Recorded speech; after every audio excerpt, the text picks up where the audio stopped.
If you're going to succeed as an immigrant in the US, you first need to navigate the rigorous immigration process before and after settling in the US. It took me 8 good years to finally make it to the US. I was denied visa 4 times before I finally migrated as a master's international student. After I graduated, I took a leap of faith to get into the tech industry as a consultant, even though I had no IT background. A few years down the line, I started a consulting business on IT graduate studies as well as self-development IT training programs, and from then on, I've never looked back. This is Bob Mwiti, and you are watching Success with Bob Mwiti Show. In today's episode of Success with Bob Mwiti Show, I'm going to talk about the timeline of relocating here in the US as an international student. Okay, now I get a lot of people asking me, like, for example, hey Bob, how long will it take me, to get there when I start the whole process? Now, it's gonna take you about 1 year minimum, about 1 year to come here in the US as an international student. Okay, so I'm gonna give you, a breakdown of the timeline from the moment you start thinking of coming to the US and you start working on it to the day that you arrive here. All right. Now, at 12 months, I've told you it's gonna take you at least a year for you to relocate. And this depends really on whether you're gonna be able to pass your exams and all that. If you don't, then of course it can take even longer. It can take even 2 years or 1 year, 1.5 years. So it all depends really. But expect to come here after 1 year from the day that you decided you are gonna start, the process of coming to study here in the US as an international student. All right. Now at 12 months, that's now when you start searching for schools. Okay, you'll make a decision. Hey, you know what? I'm coming to the US. I'm going to do this and this and this. Okay, so you pick your program and you pick your schools. Okay, at 12-month timeline. Okay. Now, I always also say this. If you're really, because it's there's a lot of schools out there in the US, so many of them, but it's also very, very hard for you to know which school is the best. Okay, so you really have to take time to do your research and know where will you study, which school is the best school, which school offers good value for money. Okay, so all those factors, you need to consider all those factors. I think I've talked about these things in my previous episodes. So you have to be very, very careful. Okay, which school that you pick. You don't want to come here and then you can't be able to pay your school fees. Okay, just because you chose the wrong school, or come here, choose the wrong program, and then come here and then start thinking of dropping the program and choosing another program. It's gonna cost you money. So it's very, very important that you do your research. Okay, take time to work on that. Okay, now at the point of 9 months from coming here, that would be the time when you are supposed to now think of sitting for your entrance exams. Okay, now once you've chosen the school, you've chosen the program, you will know which program requires what entrance exam. Okay, and now from then on, you start now studying for those entrance exams. Okay, now at 9 months, you should be thinking now of sitting for those exams.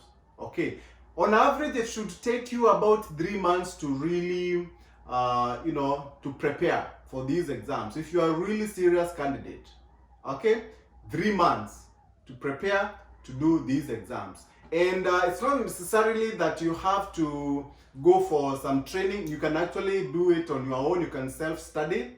Okay, so you don't really have to worry about finding someone to coach you or train you on how to pass these exams. If you're a smart guy, smart person, you should be able to figure out how to study on your own and pass the exams. All right. Now, 6 months before coming here, that's the time when you start now your application process. Okay, to the schools. All right, now you already have your exam, entrance exam scores. Okay, most of these also you get them, like for example, if you do GMAT, you're gonna get those scores immediately. Okay, once you do the exam. So once you get your results, then now start the application process. Okay, there's some other things that you are always required to do. There's you have to, for example, if you're coming for your master's, you have to write a statement of purpose. You know, if you're coming for your undergraduate, you have to write an essay. So you have to figure out how to write these good essays or statements of purpose. Okay, very, very important. Okay, so start your application process 6 months prior to coming here. All right. Now, once you do that, and again, another thing is schools, they usually have their own deadlines. So you have to work with the deadlines from the school. Okay, check when are you supposed to submit your application. Don't submit the application when it's too late. Okay, but I think you can submit your application as early as possible. All right, very, very important. Now, 3 months prior to you coming here. Now, once you've been accepted, that's not enough. Okay, you normally get the acceptance offer. And then after that, now you use that to acquire your I-20.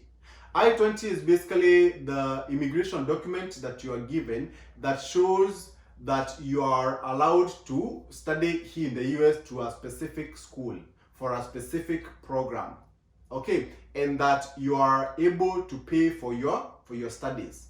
Okay, so you can't get your I-20 if you don't show you have enough finances for at least 1 year of studying here in the US.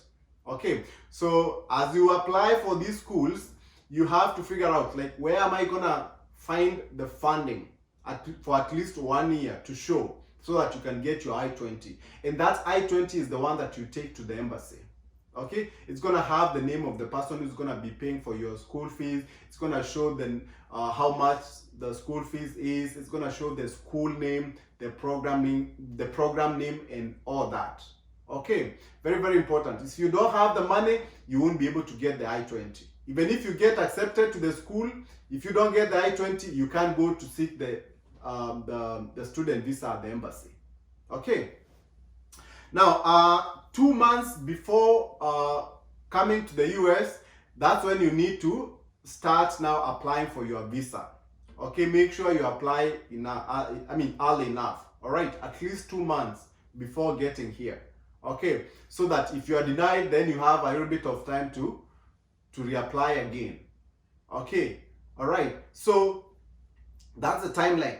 2 months before, go to the embassy, apply for that student visa. And when it comes to student visa, you really have to be well prepared.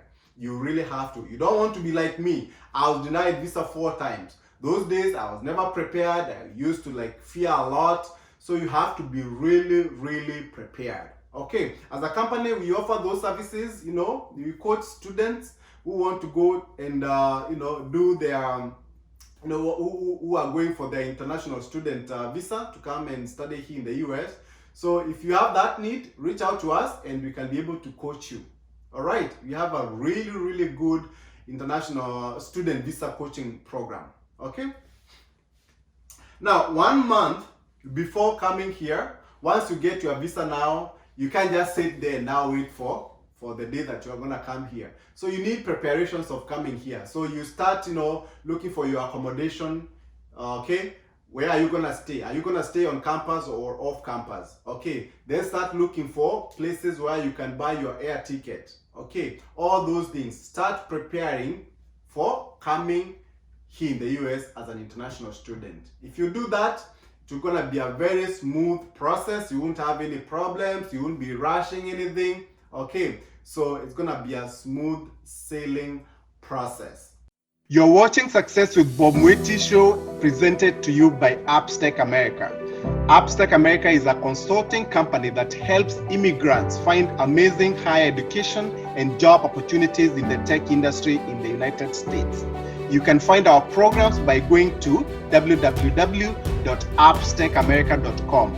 Appstech America, we wake you up to the unlimited potential within you. Now, on to the question of the day. Someone asked me, hey Bob, what if I'm denied a visa to come and study there as an international student? Can I appeal? Now, the fact of the matter is you can't appeal a student visa, but you can reapply. Okay, don't just apply again just because you are just denied and you just want to try your luck again. Okay, you have to have reasons why you are reapplying. Okay, what has changed? Okay, all right. So you don't just get denied today and then tomorrow you are back again at the embassy. You're gonna be denied. Okay, something must change. Okay, something must change. Your circumstances. What made you not get the visa in the first place? Okay, have you changed that yet? If you haven't, you're gonna get denied. I see this a lot with a lot of people. In fact, a lot of people, they come to me saying, hey, you know what, I want to be coached, I was denied visa, I want to go back again. And I'm like, okay, you want to go back again to reapply for the visa, but is there anything that has changed? What circumstances has changed? Okay, you can't just go back just like that and think that you're gonna get the visa just because you are denied and now you want to try again. No, make sure that you know why you are denied in the first place, and then now try to fix the reason why you are denied. Okay, and then go back again. Most likely you'll get it, but if you don't, you'll be denied. All right, I'll see you next time. Goodbye. You've been watching Success with Bob Mwiti Show, brought to you by Upstake America. Come back next time to hear more steps and missteps that I took on the path to becoming a successful immigrant in USA. Be sure to subscribe to my YouTube channel and also follow me on Facebook, Instagram, Twitter, and LinkedIn.